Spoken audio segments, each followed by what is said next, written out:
लो जयकारा बोल मेरे श्री गुरु महाराज की जय।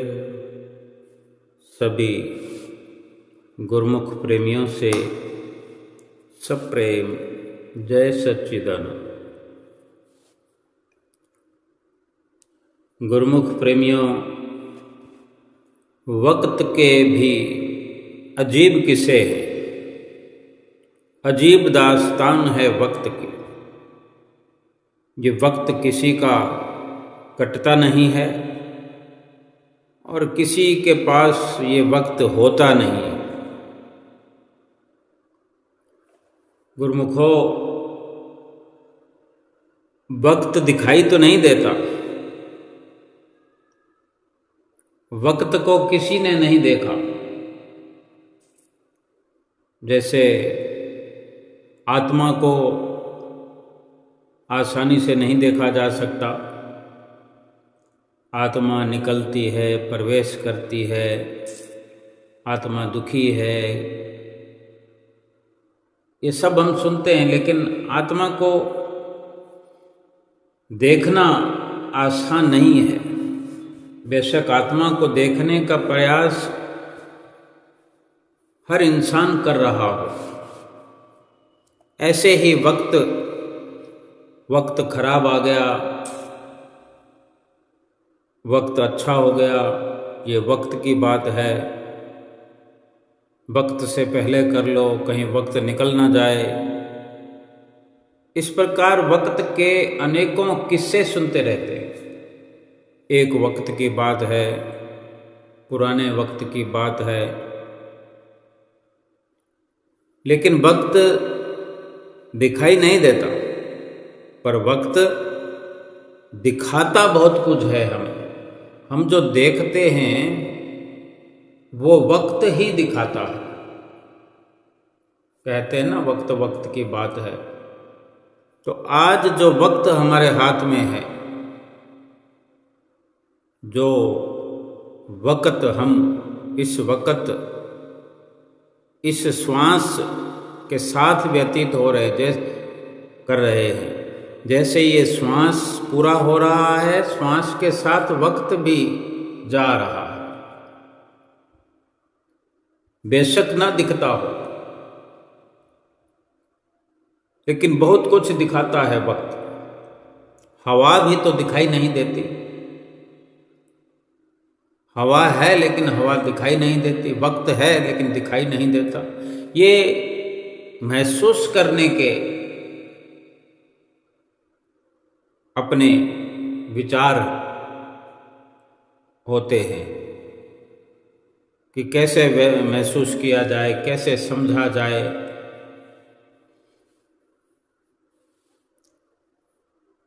अपनापन संसार में हर कोई दिखा रहा है,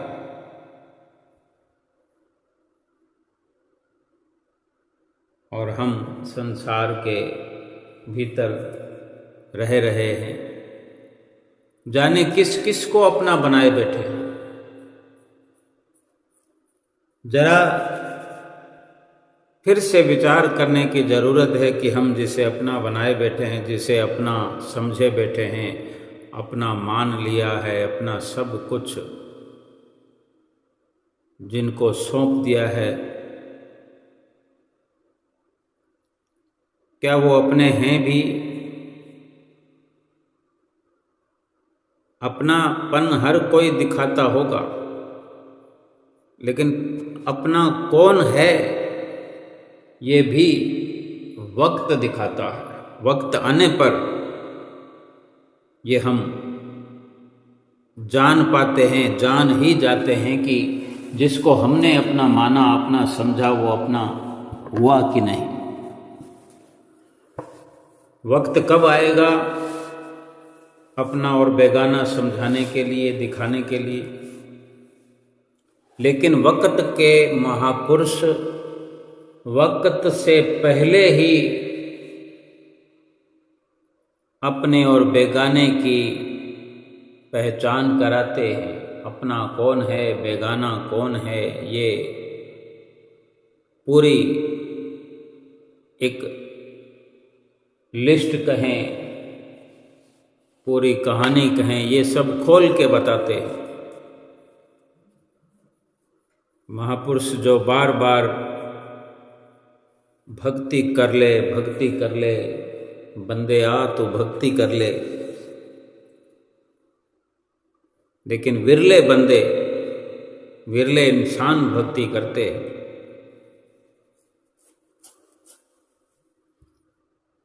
बंदगी किसे कहते हैं? भक्ति का नाम जपने का, सेवा करने का दूसरा नाम है बंदगी। यानी भक्ति करना, नाम जपना, सेवा करना, ये बंदगी का दूसरा नाम। जो बंदगी करता है वो प्रभु, जिस प्रभु की हम बंदगी करते हैं, जिस सद्गुरु रूप को हमने जिससे प्रभु समझ करके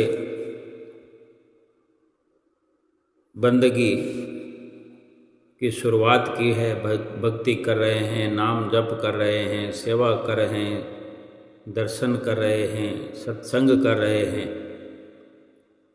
इस प्रकार बंदगी करने वाले के प्रभु अंग संग रहता है।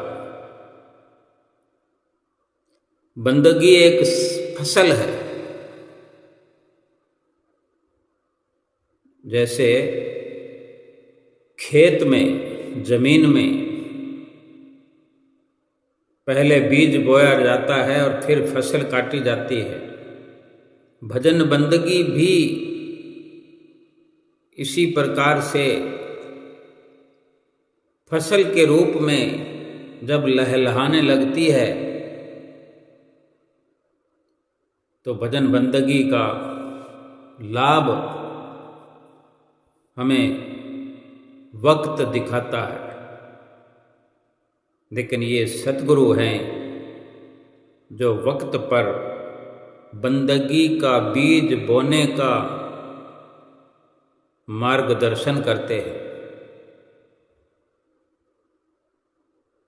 नाम का बीज बोना पड़ता है। भजन सुमरन जो नाम का हम करते हैं, जो नाम जपते हैं, सुमरते हैं, भजन अभ्यास करते हैं, ये बीज की तरह हमारे जीवन रूपी खेत में पड़ जाता है, बोया जाता है और फिर फसल उगना शुरू हो जाती है। अनेक इंसान, बल्कि यूँ कहें कि पूरा विश्व, हर कोई भजन बंदगी में लगा हुआ है। भजन बंदगी की फसल जहाँ उगाई जा रही है, वहाँ इसको भी तो संभालने की ज़रूरत होती है कि कोई किसी प्रकार का इस फसल को नुकसान ना हो। भजन सुमरन की खेती में कौन नुकसान कर सकता है? वो हमारे विचार हैं। साथ के साथ भजन बंदगी की कमाई के साथ ही भजन बंदगी की जो फसल हम उगाते हैं, बीज बोते हैं, और जब फसल उगती रहती है, तैयार होती रहती है, तो साथ के साथ ही कुछ ऐसी विचारधारा, ऐसा स्वभाव, ऐसी सोच के कारण ये भजन बंदगी के अंदर कुछ बुरे कर्मों के, निंदा चुगली के कीड़े, दीमक लग जाने से बंदगी की फसल जो है प्रभावित होती है, क्योंकि हमारा ये स्वभाव आज का नहीं, पिछले अरसों से, बरसों से और पिछले जन्मों से चला आ रहा है। निंदा करना, चुगलियां करना, किसी की बुराई करना। गनीमत ये अवसर हमें मिला है भजन बंदगी करने के लिए, सतगुरु की शरण मिली है, सतगुरु से नाम मिला है। इन निंदा, चुगली और बुरे कर्मों के कीड़ों से अपने नाम रूपी बीज बो करके जो फसल तैयार हमने करनी है, उस फसल को बचाना है। तो कैसे बचाएं? सरल तरीका क्या है? अमृत वेले उठो, नाम जपो, सेवा करो, बंदगी करो, लेकिन निंदा, चुगली और बुरे कर्मों से बच करके रहो, वरना ये फसल कोई लाभ नहीं होने देगी। सतगुरु से जब भी पुकार करो, सतगुरु के आगे जब भी खड़े हो जाओ और जब भी कुछ मांगो तो बंदगी की दात मांगो। ये मेरे सतगुरु, बंदगी तो करूं, भजन सुमरन तो करूं, सेवा करूं, लेकिन किसी की निंदा न करूं, चुगली न करूं, कोई किसी की बुराई न करूं, झूठ ना बोलूं। केवल और केवल भजन सुमरन करके, बंदगी करके अपना जीवन सफल करूं, अपना लोक परलोक सुहेला करूं, ऐसी दात बख्श दीजिए सतगुरु महाराज। क्योंकि अपने जीवन में हम देख रहे हैं कि वक्त हमें क्या दिखा रहा है। जो भजन बंदगी हम करते रहे पिछले जन्मों, उसके कारण से हमें भजन बंदगी करने के लिए फिर से ये अवसर मिला है। जो कमी पैसी है हम वो पूर्ण कर रहे हैं, लेकिन साथ में जो भजन बंदगी के अवसर प्राप्त होने के बहुत सारी दुख की अवस्था भी हमें प्राप्त हुई है। क्योंकि बुरे कर्म जो हम करते रहे हैं, निंदा चुगली करते रहे हैं, छल कपट करते रहे हैं, वो अपना प्रभाव दिखाए बिना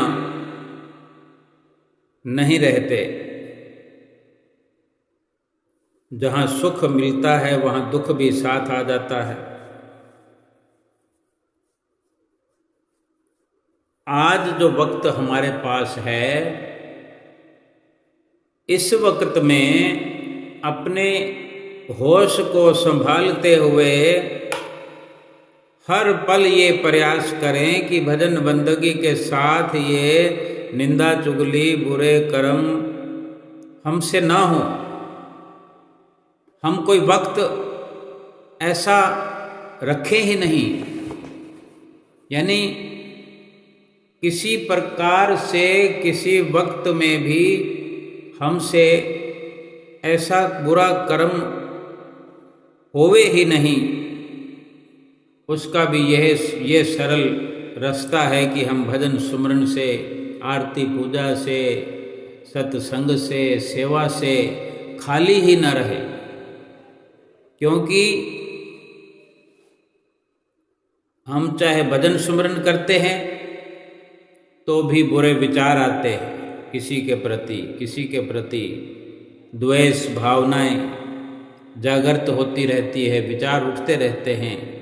जो विचार उठते हैं वही संस्कार बनते हैं। भजन सुमरन को खंडित करते हैं। जहाँ भजन सुमरन का हम बीज बो रहे हैं, वहाँ पर बुरे विचारों का बीज भी साथ में पड़ जाता है, वो भी फसल साथ उगती है।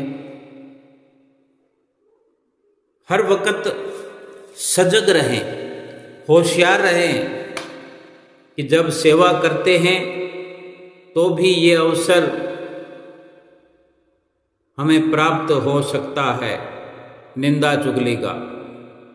अक्सर हम सेवा करते हैं तो हम विचार करें कि कोई ना कोई हमारे साथ होता है, किसी न किसी के साथ हमारी वार्ता होती है, चर्चा होती है। सेवा करते हुए कोई फोन आ जाता है कहीं से, हम दरबार में सेवा कर रहे हैं, कुटिया पर सेवा कर रहे हैं, किसी की भी निंदा की चर्चा शुरू हो जाती है।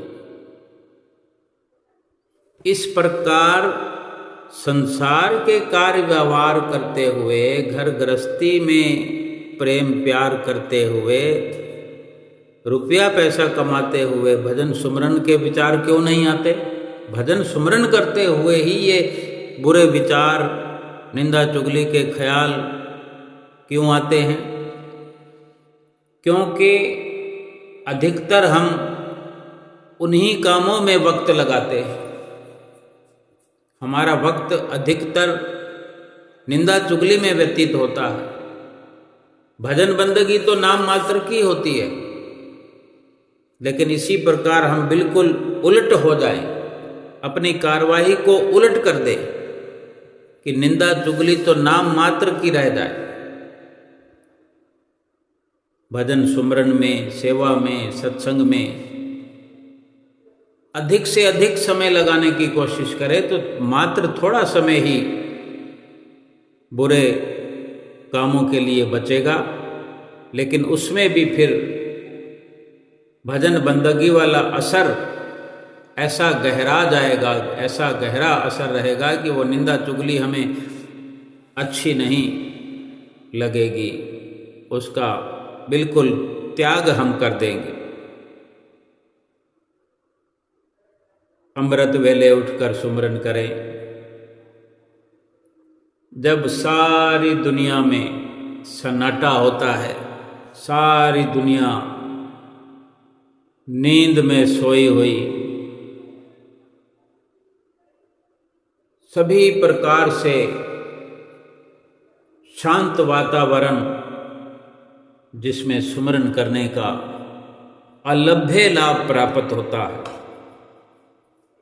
नहीं कोई उठ सकता है अमृत वेले में तो कोई बात नहीं, जिस भी वक्त करें वही वक्त सोना हो जाता है। और भजन सुमरन अगर ना करें तो सारा संसार तो हम कहते हैं रात को सोता है, लेकिन दिन में भी कोई ना करे, रात में भी ना करे, अमृत वेले भी ना करे भजन बंदगी, तो क्या दिन और क्या रात। 24 घंटे का ये इंसान के लिए गफलत की नींद में सोना ही माना जाता है। मोह की निद्रा में 24 घंटे इंसान सोया ही रहता है। महापुरुष फरमाते हैं कि वक्त तो जा रहा है, जा चुका है, थोड़ा ही बचा है। कबीर साहब महाराज जी यूं ही नहीं समझाते, उनके एक एक शब्द का खास गहरा राज है कि वो फरमा रहे हैं कि कबीर सोया क्या करे, जागन की कर चौंप, ये दम हीरा लाल है, गिन गिन गुरु को सौंप। कि वक्त तो जा रहा है, ए इंसान, वक्त समाप्त हो रहा है, हो चुका है, और तू अब भी सोया हुआ है। जाग जा, सचेत हो जा। वक्त के महापुरुष जगा रहे हैं हमें मोह की नींद से, और इशारा कर रहे हैं कि जाग करके नाम भजन में लग। जब भी तेरा जी करे भजन सुमरन कर, सेवा कर, सत्संग कर। यानी भजन सुमरन जिस वक़्त करने की इच्छा हो भजन सुमरन कर। एक एक श्वास लेखे में लगा, एक एक श्वास गिन गिन करके सतगुरु के हवाले कर दे, तेरा हर श्वास सुरक्षित हो जाए। भजन सुमरन करके फिर विचार करके अब क्या करने का मन बनाया जा सकता है। सेवा करने का मन बनाओ, सत्संग सुनने का मन बनाओ, आरती पूजा का मन बने, सतगुरु की सुंदर सुंदर लीलाओं को मन में बसाओ। मन से और जुबान से याद करते हुए गुणानुवाद गाओ, सतगुरु की महिमा गाओ, ताकि वक्त बुरे कर्मों से हमारा टल जाए और वक्त भजन बंदगी में लग जाए। भजन बंदगी में वक्त लगा करके अपना पूरा जो ये जीवन मिला है सफल हो जाए। भजन बंदगी में ये जो बुराइयां हमारे साथ के साथ अंदर भरती रहती हैं, इनको सुधारने और समझने की ज़रूरत है कि पहले समझें कि कहीं कोई भजन बंदगी के साथ बुराई तो हमारे अंदर प्रवेश नहीं कर रही। ये काम, क्रोध, लोभ, मोह, अहंकार, ये भीतर ही भीतर रोग लगे हुए हैं। क्रोध, अहंकार, ये तो बहुत बड़ी बीमारियां हैं। भजन सुमरन की फसल के अंदर ये दीमक का काम करती हैं, कीड़ों का काम करती हैं, फसल को नष्ट कर देती हैं। भगवान श्री राम ने जब लक्ष्मण को रावण के पास कुछ सीखने को भेजा, अक्सर हमने सुना होगा श्री रामायण के कथन में एक जगह ये भी वर्णन आता है कि लक्ष्मण जो रावण को समझता था, हम भी समझते हैं, रावण को अहंकारी करके जाना जाता है, माना जाता है। तो इस प्रकार वार्ता करते हुए रावण ने लक्ष्मण से एक जगह कहा है कि क्या तुम्हें लगता है कि मैंने अहंकार में आकर राम से युद्ध किया? नाभि में राम बाण दिए, मृत्यु शैया पर पड़े पड़े रावण बोल रहा है ये। क्योंकि अंतिम क्षणों में ही भगवान श्री राम ने लक्ष्मण से कहा कि रावण का अंतिम वक्त है, वो विद्वान है, उससे कुछ शिक्षा लेकर के आओ। तो रावण के ऐसा कहने पर लक्ष्मण कहते हैं, हाँ रावण, तेरे अहंकार ने ही तुझे ये गति दी है कि तुम मृत्युशैया में पड़े हुए हो, मौत का इंतजार कर रहे हो।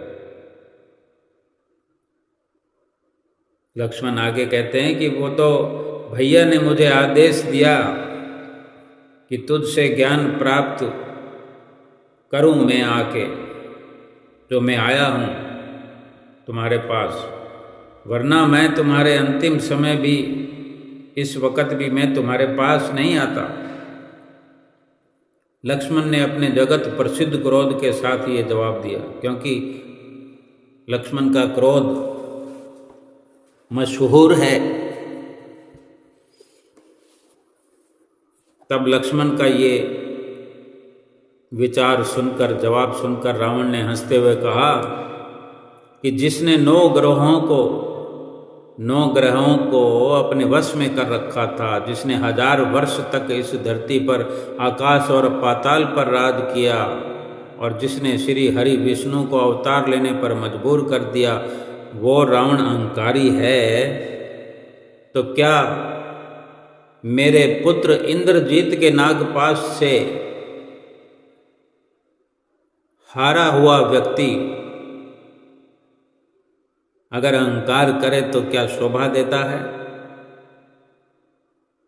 रावण ने लक्ष्मण से कहा, क्योंकि लक्ष्मण रावण के पुत्र इंद्रजीत के नागपाश में बांधे गए, मूर्छित हो गए, और अभी रावण की इस अंतिम घड़ियों में जो लक्ष्मण जिस लहजे में बात करते हैं, ये भी तो अहंकार है। राम ने कितनी विनम्रता से भेजा लक्ष्मण को, और लक्ष्मण कितनी अकड़ में बात कर रहा है, अहंकार में बात कर रहा है। तो ये रावण लक्ष्मण का अहंकार गिना रहे हैं कि मुझे तो तुम अहंकारी कह रहे हो, तो क्या तुम्हें अहंकार शोभा देते हो? तुम्हें तो मेरे पुत्र ने पराजित कर दिया था। सब जानते हैं कि रावण के पुत्र से जब लक्ष्मण मूर्छित हुए लड़ाई में, तो संजीवनी बूटी को लेने जाना पड़ा, तब जाकर लक्ष्मण को होश आया। तो इस प्रकार रावण के जतलाने पर, रावण की बात सुनकर लक्ष्मण कुछ शर्मिंदा हुए। राम के वचनों को याद करके उन्होंने फिर आगे कुछ कहना उचित नहीं समझा, क्योंकि भगवान श्री राम ने भेजा था। तब चुप हो गए और रावण ने अपने चरणों की ओर खड़े लक्ष्मण को देखा और विनम्र स्वर में आगे कहने लगा रावण कि लक्ष्मण, इस संसार में सदैव याद रखने योग्य तथ्य ये हैं, जिनको हर वक्त, ये विचार हर वक्त हमारे अंदर एक याद की तरह बने रहें कि अपने भेद जो हैं, यदि किसी को दिए हैं तो उसे कभी अपने से दूर मत रखो, या तो किसी को अपना भेद दो मत। अगर अपना भेद किसी को दिया है तो उसे कभी दूर मत करो। जैसे उसका भेद विभीषण जानते थे, लेकिन विभीषण दूर क्या हुए, रावण की मौत सिर पर आ गई। और दूसरा, कभी इन ग्रहों को साधने का प्रयास मत करना। यदि 9 के 9 ग्रह तुमने साध रखे हैं, तब कोई ऐसी प्रचंड ईश्वरीय शक्ति तुम पर आक्रमण करेगी कि तुम्हारा कोई शस्त्र उसे काट नहीं सकेगा। इसलिए है लक्ष्मण, काल के परे जाना है तो काल के साथ बहो। अपने शत्रु को सदैव बड़ा मानकर उसे छोटा बनाओ। ये अपने भ्राता राम से सीखो। और हे लक्ष्मण, कभी भी स्त्री का अपमान मत करो, क्योंकि यदि गाय में समस्त देवता वास करते हैं तो स्त्री में समस्त देवताओं की शक्तियां निवास करती हैं। इस तरह रावण ने लक्ष्मण को सामाजिक, राजनीतिक कई नीति निपुण वचन सुनाए। सब कुछ सुनकर लक्ष्मण बोले कि मुझे आश्चर्य है कि इतने ज्ञानी होने पर भी आपने श्री राम से युद्ध किया और मृत्यु को गले लगा लिया। तो रावण कहते हैं कि हाँ, मैंने राम से युद्ध किया क्योंकि मैं अमर होना चाहता था। रावण ने बड़े रहस्यमयी स्वर में अपना अंतिम भेद लक्ष्मण पर प्रकट कर दिया। तो लक्ष्मण और भी अधिक हैरान होकर बोले, अमर होना चाहते थे, परंतु आप तो पहले से ही अमर थे। इतने वर्षों से इस संसार पर शासन करते हुए मैंने जीवन के समस्त सुख भोगे, ये रावण कह रहे हैं लक्ष्मण को कि मैंने इतने सैकड़ों हजारों सालों से इस संसार पर राज्य करते हुए अनेक सुख भोगे, अपने ही सामने न जाने कितने ही अपने पुत्र पुत्रियों भ्राताओं को मृत्यु को प्राप्त होते देखा है, अपने सामने अपने परिवार को मरते देखा है। ये जो आज मेरे अनुज हैं, मेरे पिता तुल्य व्यक्तियों की संतानें हैं, मैं अब विश्राम चाहता था। इस धरा पर कोई नहीं था और न ही कोई स्वर्ग और पाताल में था जो मुझे हरा सकता था। इसलिए मैंने जगत के पालनहार से बैर लिया, इतना अहंकार का स्वांग किया कि उन्हें मेरा अहंकार तोड़ने आना ही पड़ा। परंतु मैं चाहकर भी अपनी इस अमरता को खोना नहीं चाहता था। ये रावण ने मृत्यु के दर्द से कराहते हुए कहा लक्ष्मण से। अब लक्ष्मण बड़ी जल्दी से और पूछते हैं कि अमर होते हुए भी अमर होने के लिए मृत्यु को जो गले लगाया है आपने, ये समझ में नहीं आया मुझे कि अमर पद तो तुम्हें मिला हुआ है, फिर कौन सी अमरता, फिर कौन सा अमर पद पाना चाहते थे जो तुम्हें मरना पड़ रहा है। तब रावण कहते हैं लक्ष्मण, इतने वर्षों में शिव साधना से मैं जान चुका था कि मेरी ये संसारिक अमरता किसी न किसी पल समाप्त हो ही जाएगी। चाहे हजारों वर्ष भी अगर मैं जीऊं तो भी न किसी समय तो ये अमरता मेरी खत्म हो जाएगी। मेरी नाभि का ये अमृत मुझे सदा के लिए अमर नहीं रख सकता था, परंतु मेरी नाभि में उतरा हुआ ये राम बाण मुझे सदा के लिए अमर कर देगा। लक्ष्मण राम के साथ अब रावण अमर है।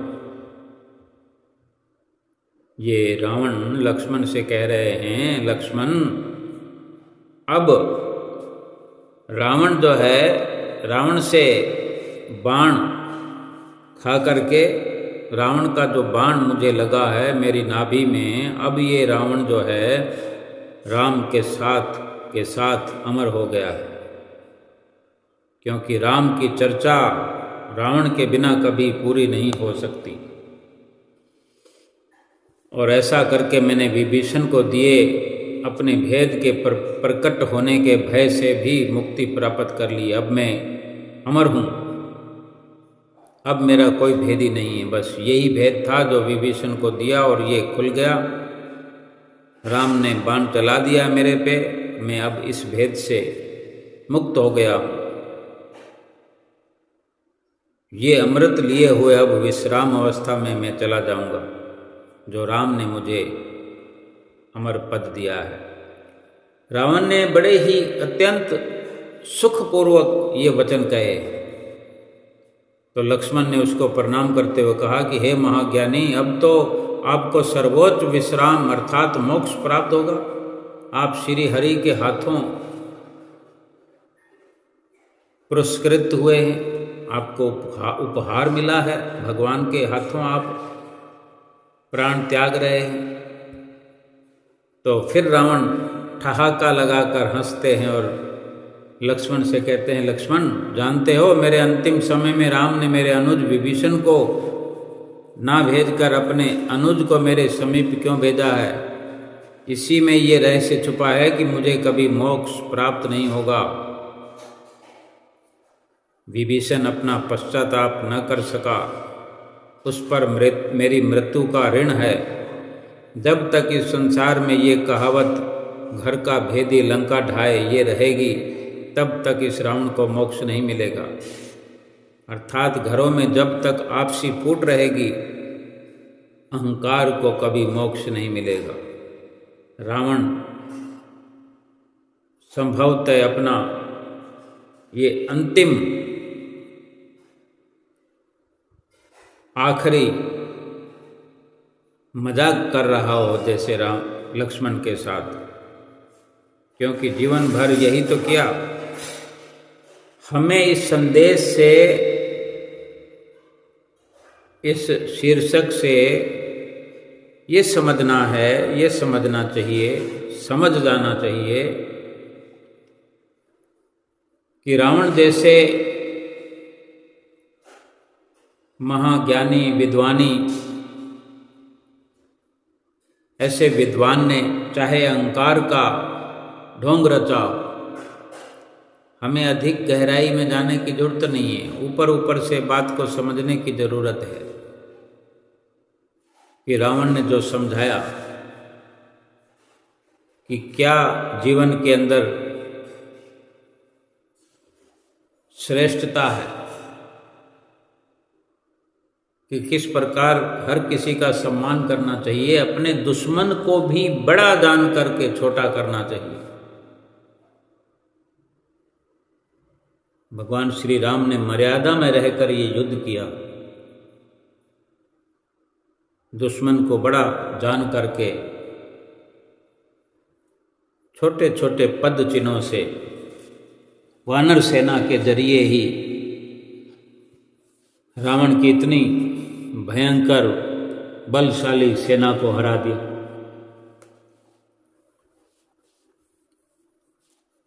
अब हम ये विचार करें कि हमारा जो मन है अहंकार से भरा हुआ, अगर हम भजन सुमरन करते हैं, बंदगी करते हैं, मन में किसी भी प्रकार का अगर अहंकार पड़ा हुआ है, रावण ने तो खुद स्वीकार किया कि मैंने अहंकार का ढोंग किया, कि मुझे राम के हाथों मरना था, कि अमर पद प्राप्त होने पर भी मैंने ये जान लिया था भगवान की भक्ति करते हुए कि जो अमर पद मैंने प्राप्त किया है, जो मुझे अमरता का वरदान मिला है, वो कभी ना कभी वरदान समाप्त हो जाएगा। वक्त रहते ही मैं भगवान श्री राम से अमरता का वरदान प्राप्त करूं। जो बाण राम ने मारा रावण को, अब रावण के मन में तो कुछ भी नहीं है, क्योंकि जो वो कह रहा है रावण कि मैंने ये सब ढोंग किया मृत्यु करने के लिए, क्योंकि जो वरदान अमरता का मिला हुआ है उसने जो मांग लिया था भगवान शिव से, उसको लग रहा था कि ये अब मुझे जरूरत नहीं है। ऐसे बहुत से दृष्टांत भी पहले हम सुन चुके हैं कि कभी मृत्यु ना हो ऐसा वरदान अगर मिल जाए तो इस शरीर का क्या करेंगे? शरीर तो बूढ़ा हो जाएगा, कमजोर हो जाएगा, लाचार हो जाएगा। उम्र को लेकर, श्वासों को लेकर क्या करेंगे? आज जो इंसान बेखौफ जीवन व्यतीत कर रहे हैं, ऐसी इशरत में अपना वक्त खो रहे हैं, भजन बंदगी के बिना जी रहे हैं, उन्हें खबरदार होना चाहिए, सचेत होना चाहिए। विशेषकर भक्त जन, गुरुमुख जन जो भजन बंदगी में लगे हुए हैं, उनके लिए विशेष तैयारी करने की जरूरत है कि भजन बंदगी करते हुए अहंकार को समाप्त करना, इसको बाकी छोड़ना नहीं है। भजन सुमरन, सेवा, सत्संग, आरती पूजा, दर्शन, ध्यान, इस नजरिए से करना है, इस विचारों के साथ करना है कि हमारा हम में कुछ भी ना रहे, कि प्रभु तेरा तुझको अर्पण क्या लागे मेरा। कि भजन सुमरन कर रहे हैं, भजन सुमरन करने का भी अहंकार हमारे अंदर ना रहे कि मैंने कुछ किया या मुझे कुछ मिल जाए। मैं भजन बंदगी कर रहा हूँ तो इसके बदले में कुछ मिल जाए, कोई सुख मिल जाए, कोई आराम मिल जाए। भाई श्वास प्रभु ने दिए, प्रभु को अर्पित कर दो। वक्त प्रभु का है, वक्त प्रभु को भजन बंदगी करते हुए सौंप दो, लौटा दो। शरीर भी प्रभु ने दिया है, मनुष्य शरीर दिया है। ये भजन सुमरन में, बंदगी में, सेवा में लगते हुए खर्च हो जाए, व्यतीत हो जाए, वरना मिट्टी में तो मिल ही जाएगा, आग के हवाले तो हो ही जाएगा। तो इसका भरपूर लाभ केवल यही है कि भजन बंदगी जो है पूरी की पूरी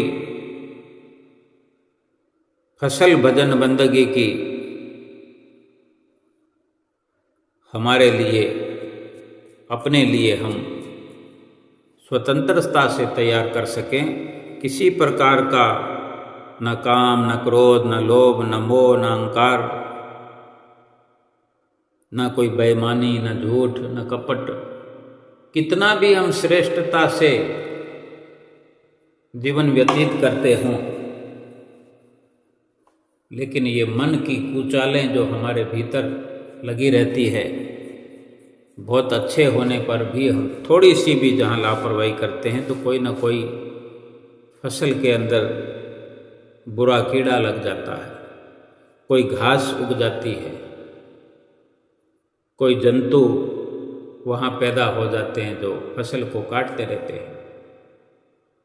कदम कदम पर, श्वास श्वास में सुमरन जो करते हैं, सेवा जो करते हैं, डरे हुए रहें, झुके हुए रहें, विनम्र भाव से, विनम्र बन करके श्वास श्वास में सतगुरु का ध्यान बसा रहे।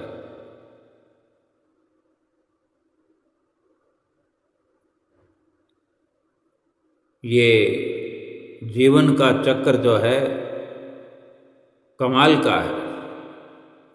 जब नादान थे तो जिंदगी के मजे लेते थे, समझदार हुए तो जिंदगी मजे ले रही है। निंदा करने वाला व्यक्ति सज्जन नहीं बन सकता,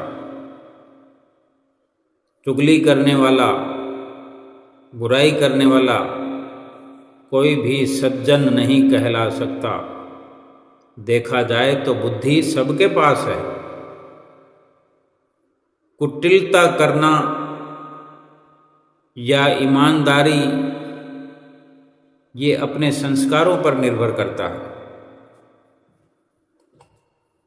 भाई कपट करना है या बेईमानी या ईमानदारी और वफा, ये हमारे संस्कारों पर निर्भर है। लेकिन ये हर वक्त अपने अंदर विचार चलता रहे कि कपट, छल, निंदा, चुगली ये 4 दिनों की चमक हो सकती है। बेईमानी ये 4 दिनों के लिए चांदनी बनकर हमारे जीवन में चमक दमक फैला सकती है, लेकिन आखिरकार तो ये अंधेरे की गर्त में ले जाने वाले हैं, 84 लाख योनियों में पहुंचाने वाले हैं। छल, कपट, झूठ, निंदा, चुगली, बुराई ये जीवात्मा का भला नहीं कर सकते। ईमानदारी, विनम्रता, खाकसारी, सतगुरु के प्रति अटल विश्वास, संसार से कभी आशा न रखना, संसार पर कभी विश्वास न रखना, संसार से कभी उम्मीद न रखना और सतगुरु से कभी निराश ना होना, यही हमारा एक अटल फैसला होना चाहिए। हमारे जीवन का हर एक पल अनमोल हो सकता है जब हमें संसार पर ना तो विश्वास रहे, ना संसार से उम्मीद रहे। जिन जिन को हम संसार में अपना समझते हैं, समझते रहे हैं, खबरदार हो जाए, कोई अपना नहीं है। केवल अपना होने का ढोंग रचाने वाले,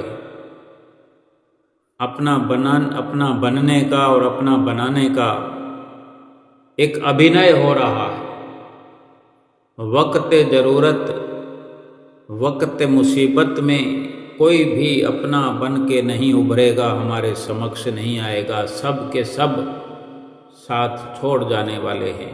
कभी संसार से उम्मीद न रखी जाए, मन में तनिक भी ख्याल ना आए कि कोई मेरा साथ निभाएगा। और ईश्वर के प्रति कभी किसी पल में निराशा का भाव ना आए, अविश्वास की भावना ना आए। अटल विश्वास सतगुरु के चरणों में बना रहे सेवा करते हुए। क्योंकि ये जीवन भर जो हमें नियम मिले, 5 नियम जो हमें दिए गए हैं, ये जीवन भर हम करते रहते हैं। थोड़ी थोड़ी देर में विचार करते रहे। आरती पूजा करते हैं, आरती पूजा के शब्दों पर ध्यान देते हैं, सेवा करते हैं। सेवा करते हुए अपने शरीर पर ध्यान दें, अपने अंदर चित्तवृत्तियों को टटोलें कि किस प्रकार सेवा के अंदर लग कर के हम अपना भविष्य, अपना परलोक संवारने का विचार महसूस करते हैं। ये लगातार जीवन भर 5 नियमों की जो पालना करते हैं, ये हमारे अटल विश्वास में इजाफा करने वाले हैं। ये नित्य नियम जो सतगुरु ने हमें दिए हैं कि ये रोज़ निभाना है। और भजन सुमरन, भजन अभ्यास जो रोज़ 2 घंटे 2.5 घंटे हमें करना है, ये विश्वास को बढ़ाने के काम आते हैं। सतगुरु के चरणों में रोज़, दिन प्रतिदिन, हर पल हर घड़ी विश्वास बढ़ता। और जब सतगुरु के चरणों में विश्वास बढ़ता जाएगा तो संसार से प्रीत घटती जाएगी, संसार पर बेविश्वासी होती जाएगी, संसार का विश्वास खत्म हो जाएगा। जो हमारे अपने विचारों में हमने संसार को मान्यता दे रखी है, संसार को अपनापन दे रखा है, संसार को अपना बना रखा है, ये कितना खोखला है, ये कितना विचार झूठा है, ये उम्मीद कितनी झूठी है। ये 5 नियमों की पालना से और नित्य प्रति के भजन सुमरन करते रहने से ये सतगुरु ने हमें एकदम निश्चिंत कर देना है। और हम अपने विचारों को इसी प्रकार हर वक्त अडिग रखें कि अगर कोई अपना है, ये तो सीधी सी बात है कि भक्ति का मार्ग जो है वो केवल इस जन्म के लिए नहीं है, पिछले जन्म जन्मांतरों से जुड़ता है। पिछले जन्म जन्मांतरों की कार्रवाई पर अपना पूरा अटैक करता है। जन्म जन्मांतरों से जो बुरे कर्म, पाप कर्म हमसे हुए, जिनके बदले में आज हम अनुभव कर रहे हैं कि हमारे जीवन में कितने दुख आए, कितने आएंगे। रिश्तों के दुख हैं, धन पदार्थों के दुख हैं, खान पान के दुख हैं, शरीर के दुख हैं, मानसिक दुख हैं, दुख ही दुख हैं, संताप ही संताप हैं। थोड़ी देर के लिए मन खुश कर लो, अगले ही पल फिर ये मन दुखी। थोड़ी थोड़ी देर का सुख प्राप्त करते रहो, फिर दुखी होते रहो।